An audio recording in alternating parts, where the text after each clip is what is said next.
Robert Scott Bell.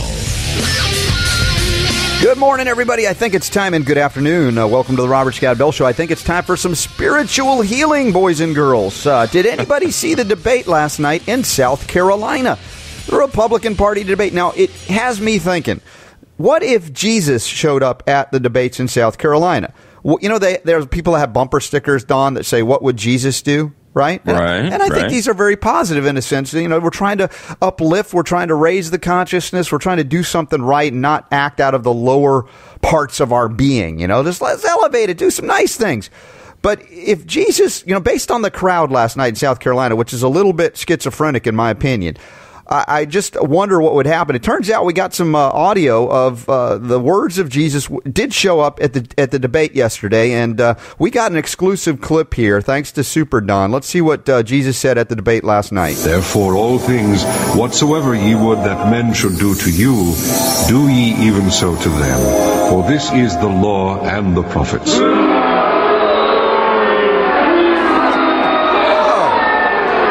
they didn't. They booed Jesus? You can't boo Jesus. No, you can't do that. Especially who would boo Jesus? This is a Christian conservative crowd in South Carolina, and they would boo Jesus? I mean, that's the weirdest thing. It's almost like these people would. I mean, basically, they would boo the golden rule. They wouldn't do that, Don.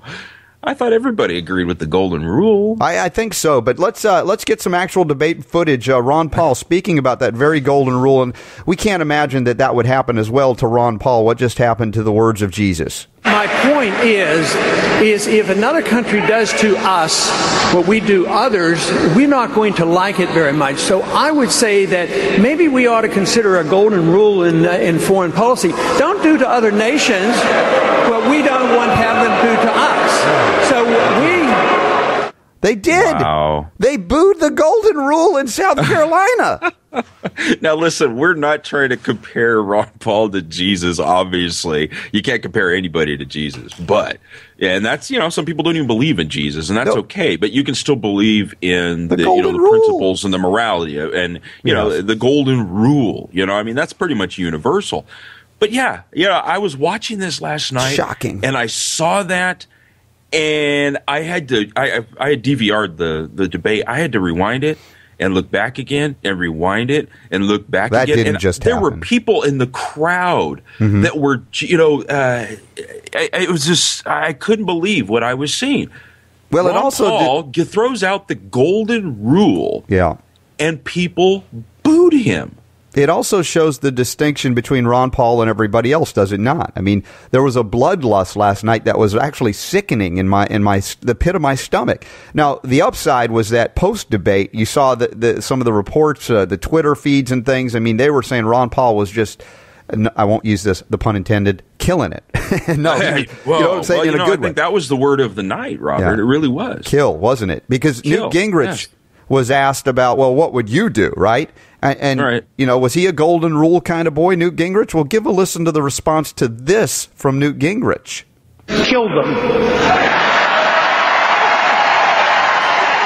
Oh, well, that's simple. What would you do? Kill them. And the crowd goes wild. People are jumping up in the air and shaking their fists in the air. You got foam fingers flying around. You know, it was insane. Gingrich says kill them, and the crowd goes wild. Don, this is a little different from the bumper sticker. What would Jesus do? Kill them and let God sort them out. You've heard that. I mean, it's like an ultimate bloodlust.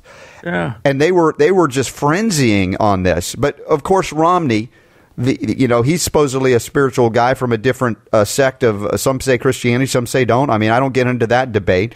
But does he agree with the golden rule, or does he agree with Newt Gingrich? Speaker Gingrich is right. We go anywhere they are and we kill them. What? I mean, they're all saying who could be the more bloodlust kind of Republican there in South Carolina? Yeah. So Gingrich, kill him. Romney, kill him. Now, let's listen to Ron Paul one more time here. Ron Paul, what is your suggestion on how we deal with these other countries and nations as far as the war on terror goes? This idea that we can't debate foreign policy, then all we have to do is start another war? I mean, it's warmongering. They're building up for another war against Iran, and people can't wait to get in another war. This country doesn't need another war. We need to quit the ones we're in. We need to save the money and bring our troops home. Governor Romney. voice of sanity. Now I'm confused. This is the same crowd 10 seconds earlier were booing Ron Paul for the golden rule, saying we shouldn't do to other nations that we don't want them to do to us. And 10 seconds later, when he says we don't want to get into another war, they're cheering. Bipolar? Yeah. I don't know what was going on there. It was people just don't get it, Robert. And I got to tell you, I was embarrassed. Now, listen, I don't live in South Carolina, but I consider myself very conservative in a lot of ways. And I think if anybody was watching that debate last night that was wondering what conservatives believe and how they feel about things, I am absolutely embarrassed that they would think that the majority of conservatives just want to go around killing people and kill everybody. Well, and it was the impression that was left on the rest of the country, whoever watched it last night, was that, again, there was a bloodlust among so-called Christian conservatives in South Carolina. And I don't mean to denigrate any religious belief or whatever, but look what was on display in that audience. Now, this is also incongruous with the military's perspective on those candidates. Isn't that interesting? Because those that are cheering for the military, Ron Paul made it pretty clear, I think, the difference between militarism, nation building, and true defense spending. Because they tried to nail him on, well, you want to close down all these bases here. And he says, listen, we probably have more bases here at home if we bring our troops home and shut down the bases overseas. Right. And then we get into the issue of who is supporting who in regards to these candidates on the stage last night. And Ron Paul reminded them of that fact. And another important thing you should consider is the fact that the military is behind me more than the others. I get twice as much money from the active military duties than all the other candidates put together. So they're saying that I'm on the right track. They're sick and tired of those wars. They're sick and tired of the nation building and the policing activity. So there are some supporters out there that get it, but I mean the raucous crowd for kill them, the booing for the golden rule.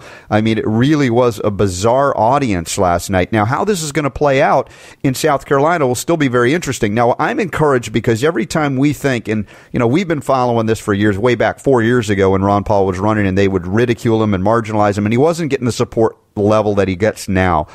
I'm still pleasantly surprised by every time we think, oh my gosh, they played a gotcha moment, now they're going to be the end of Ron Paul, he ends up surging even more. And whether he does surge in South Carolina or not is yet to be seen, but there was indications that this debate performance, even though there was some fumbling and bumbling on some of these things because he had to encounter a lot of booing, it's going to elevate his stature and status. You know what, Robert, though, here's the thing. It wasn't a lot. Yeah. There were a couple of instances where he got booed. Other than that, I thought he did really well as far as his answers with the time that they did allow him to have. But I think it's important to point out that it's not that Ron Paul was saying that we should not go and kill our enemies. He was saying that we should not, we should be careful to make sure that we exhaust all other efforts to settle these problems and these disputes before we resort to war. Yeah. And that's the point he was making. But this crowd was just so eager to, 9/11 terrorists, they're bad, let's kill them all. Yeah. And the people just don't get it on his foreign policy. I mean, a lot of people do. No, I know, but this crowd, listen, for whatever reason, they didn't get it. This is tantamount to basically saying, hey, your thyroid's hyperactive, let's nuke it, let's destroy it. Or your gallbladder has 10% function, let's just remove it instead of restoring function. Sure. And or you might get breast cancer at some point because it's possible. Remove your breasts, let's before you have cancer. Them, right? This is the perspective on foreign policy that these people have, and that's what needs to be revealed here. By the way, we are going to talk about thyroid issues coming up next. We got Liam Sheff joining us in studio. We're going to talk about gut ecology and the microbiome and the good flora. What are they doing? Some people are claiming that they're causing MS. This is bizarre. And next hour, Panache Desai. I've had him on a while back, and he is going to elevate the consciousness, if you will, here in 2012. We're going to have some good fun with that. And, of course, but to wrap this segment up, the debate review from last night, I want to show you the nail in the coffin on Romney's candidacy right now. Remember, we covered the National Defense or the Defense Authorization Act, which basically renditioning Americans. And one step before removing citizenship. Romney, is he for it or against it? Governor Romney, as president, would you have signed the National Defense Act as written? Yes, I would have, and I do believe that it's appropriate. Albatross, you can put that around his neck from now on. I think even the conservatives there, you heard, there was actually booing and catcalling on that issue. So there's good things coming out of it. Even though it's horrific, frightening, you're going to see the lefties pointing all of this out. Will they acknowledge the brilliance and the sincerity and the peace, let's say, perspective that Ron Paul has? We'll find out, but you've got it here on the Robert Scott Bell Show, where we cut through the lies, the garbage, the mistruths, and even the booing of the golden rule. What would Jesus say? Don't boo him. Well, we got a lot more healing to do on the Robert Scott Bell Show. Thank you for being here. Thank you, Super Don. Liam Sheff coming up, and Panache Desai a little later in the show. Lots of healing to go. RobertScottBell.com, naturalnewsradio.com. Enter your email address, questions, comments. We got a call later about pesticide detox because you called 866-939-BELL, 866-939-2355. This is the place for health, freedom, and liberty. The Robert Scott Bell Show rocks on after this. The Robert Scott Bell Show.